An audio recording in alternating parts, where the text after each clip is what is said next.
नमस्कार, मैं साक्षी Kainthura class 12th से राजकीय इंटर कॉलेज द्यूली से किशोरी बालिकाओं के लिए शिक्षा, स्वास्थ्य, स्वच्छता एवं सुरक्षा के संदर्भ में चुनौतियां एवं समाधान विषय पर अपने विचार रख रही हूँ। फूलों सी कोमल हृदय वाली होती हैं बेटियाँ, माँ बाप की एक आह पर रोती हैं बेटियाँ, भाई के प्रेम में खुद को भुला देती हैं अक्सर, फिर भी गर्भ में जान खोती हैं बेटियां।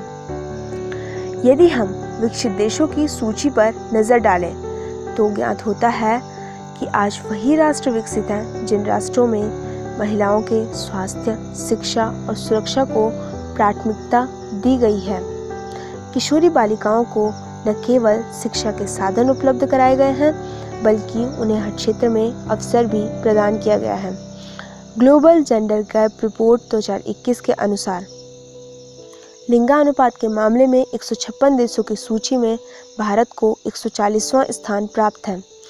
यह तथ्य काफ़ी है यह बताने के लिए कि हम अपने देश की महिलाओं के स्वास्थ्य, शिक्षा और सुरक्षा को लेकर कितने जागरूक हैं।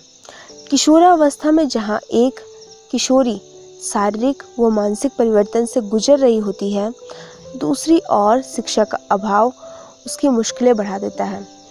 आधी अधूरी जानकारी के सहारे वह किशोरावस्था की दहलीज पर कदम रखती है। पाठ्यक्रम में जो यौन शिक्षा से संबंधित पाठ्यक्रम है वह या तो नाकाफ़ी है या जितना है वह भी शर्म और झिझक के कारण प्रभावी ढंग से पढ़ाया नहीं जाता है। किशोरी बालिकाओं की साक्षरता से समाज के स्वास्थ्य और आर्थिक कल्याण को बेहतर बनाया जा सकता है, पर किशोरी बालिकाओं में शिक्षा चिंता का एक विषय है। आर्थिक दृष्टिकोण से देखा जाए तो माता पिता बेटा पर ज़्यादा खर्च करना चाहते हैं। बेटी के प्रति उनका ध्येय यही होता है कि उसकी शादी कर अन्य घर भेज दिया जाए। जब किशोरी बालिका निर्भरता से स्वायत्तता की ओर जाती है तो उसको अपने स्वास्थ्य के प्रति सचेत रहना चाहिए। यौन व प्रजनन स्वास्थ्य की जानकारी प्रदान की जानी चाहिए। भोजन में आयरन और कैल्शियम की मात्रा अधिक लेनी चाहिए। इस काल के दौरान स्वास्थ्य संबंधी समस्याओं के बढ़ने से विकार, चिंता, अवसाद तथा व्यवहार में परिवर्तन आ सकता है।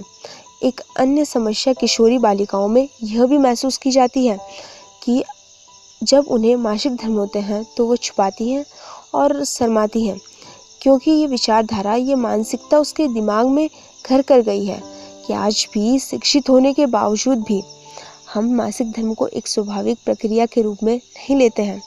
आज भी हम में से कई किशोरी बालिकाएं यह बताने की हिम्मत नहीं रखती हैं कि मुझे मासिक धर्म चल रहे हैं या मासिक धर्म से संबंधित कोई समस्या है।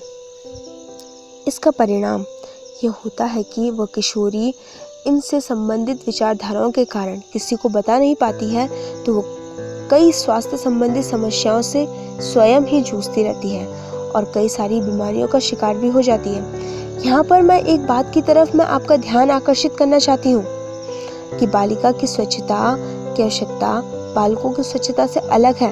शौचालय न होने पर, गंदे होने पर या समुचित पानी की व्यवस्था न होने पर बालिकाओं को संक्रमण का खतरा बढ़ जाता है। कई बार यह पाया गया है कि विद्यालय में समुचित शौचालय की व्यवस्था न होने के कारण उसके स्वास्थ्य के लिए घातक हो सकता है। इस कारण वह या तो विद्यालय छोड़ देती है या विद्यालय जाने से कतराती है। समाज में आए दिन हो रहे बलात्कार, छेड़छाड़ की घटनाओं से अभिभावक अपनी बालिकाओं को दूर स्थित विद्यालय या कॉलेजों में भेजने से डरते हैं। नतीजा ये होता है कि कई बालिकाओं को अपनी पढ़ाई छोड़नी पड़ती है। कई बालिकाएं अपने ही घर में भेदभाव और हिंसा का शिकार होती हैं। हम लोग देखकर भी अनदेखा कर देते हैं। एक माता पिता जब अपनी बेटी को सुबह से लेकर शाम तक काम करवाते हैं और बेटों को घूमने की आज़ादी देते हैं, इस प्रकार के भेदभाव की आदी हो चुकी हमारी बेटियां कई बार घरेलू हिंसा भी चुपचाप झेल जाती हैं। कानून बनने के बाद भी माता पिता को बेटी को पैतृक संपत्ति में अधिकार नहीं देते हैं और कभी कभी ये पाया गया है कि बेटियां ही ये अधिकार लेना नहीं चाहती हैं। क्योंकि उनके दिमाग में ये मानसिकता घर कर गई है कि नहीं, पिता की संपत्ति पर केवल बेटे का अधिकार है। एक तरफ माता पिता ने अधिकार छीन लिए होते हैं और दूसरी तरफ बेटियां जिस घर में होती हैं कुछ इस तरह की मानसिकता तैयार की जाती है कि खाना कोई भी खाए, बर्तन वही धोएगी, कपड़े कोई भी गंदे करे, धोना उसी को है, आदि। यदि हम समाधान की बात करें तो इन सभी समस्याओं का एक ही समाधान है, समाज की मानसिकता को बदलना। समाज बनता है आपसे और हमसे। आप और हम जिस दिन इस सोच के साथ आगे बढ़ेंगे कि पुरुष और स्त्री दोनों एक ही सिक्के के दो पहलू हैं और दोनों को जीने का समान अधिकार है, उस दिन हालात जरूर बदलेंगे। आज बेटियों की शिक्षा की ओर अधिक ध्यान दिया जाना चाहिए। उन्हें यौन शिक्षा और स्वच्छता की जानकारी दी जानी चाहिए।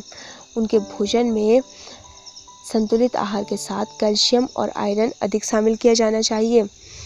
हमारी सरकार को चाहिए कि बालिकाओं के लिए उनके घरों में और विद्यालयों में अलग से शौचालय की व्यवस्था की जाए। महिलाओं के प्रति हो रहे अपराधों के प्रति सरकार सख्त कानून बनाए और कड़ाई से उनका पालन करे। लैंगिक भेदभाव के प्रति जागरूकता अभियान चलाए जाने चाहिए। हालांकि विगत वर्षों से शिक्षा के माध्यम में सरकार की पहल के कारण बालिकाओं की स्थिति में सुधार हुआ है। आज हमारी बालिकाओं ने कई अच्छे मुकाम हासिल किए हैं, लेकिन बराबरी का दर्जा उन्हें आज भी नहीं मिला है। इसलिए बराबरी का हक मांगती हम सभी किशोरी बालिकाएं। धन्यवाद।